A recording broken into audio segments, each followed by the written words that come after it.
CNN's Jason Carroll reporting there. I want to bring in now Richard Johnson, who's a lecturer in U.S. politics at Queen Mary University of London. He's coming to us live from Oxford.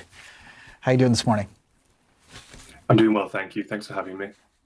Of course, it's our pleasure. Let's dive right into what's often being described now as sort of this perfect political storm here. You have Trump's immigration policies and a city made up of many, many migrants in a very vocal and resilient migrant population now choosing to speak out. Richard, do you think that what we're seeing play out in parts of Los Angeles for 4 days now, do you think that was bound to happen?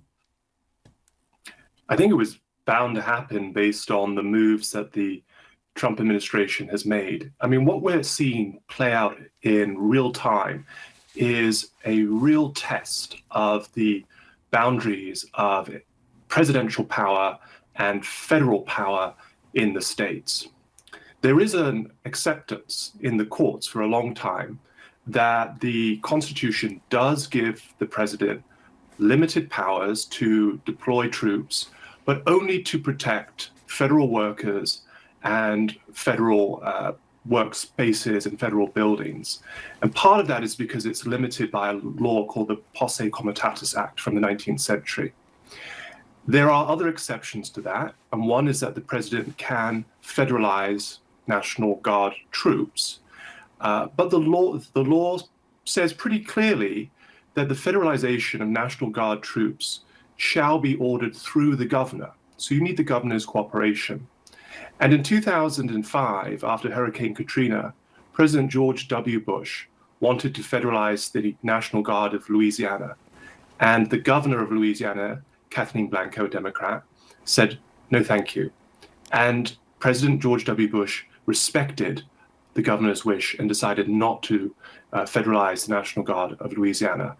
And here we have another set of circumstances where a governor has said to the president, I don't want you to federalize my National Guard, and the president has ignored Governor Gavin Newsom.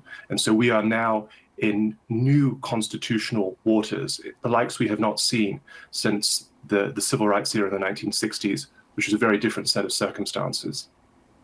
Yeah, it was just yesterday morning speaking to another member of academia and speaking about how the Trump administration has really made it a priority to try to restore states' powers on other issues. However, in this particular case, really going contrary to what the state has requested. But that's another conversation that we can keep going on about. I want to talk a little bit about where polling stands right now, especially on the issue of immigration, since Trump is essentially in a defining moment because against the backdrop of Los Angeles.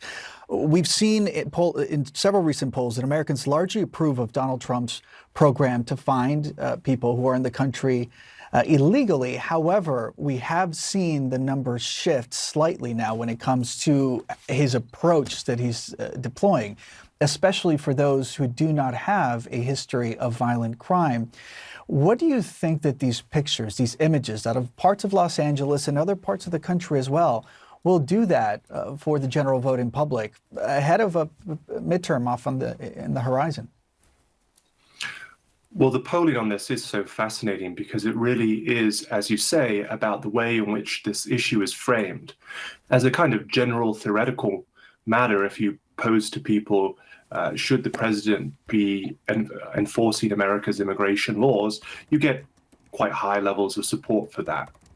Much higher support than, say, President Trump's approval rating, right? So you're getting people who aren't natural Trump supporters who endorse that principle.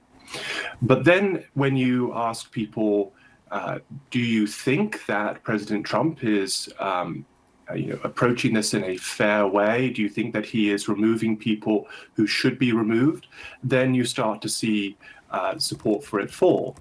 And also, I think when you start to ask people about certain groups who might be being targeted, then you see different levels of variation. And I think that the confrontational nature in which the immigration law is now being enforced will have a downward effect on that support for what President Trump is doing. Because although people do want to see the laws enforce, they also are very uneasy about a sense of a government that is stepping beyond its authority, particularly when you bring into this really important dynamic of the American system, which is federalism and the relationship between federal power and the rights of states. Richard Johnson, really appreciate your insight. We'll keep watching this. Thank you very much.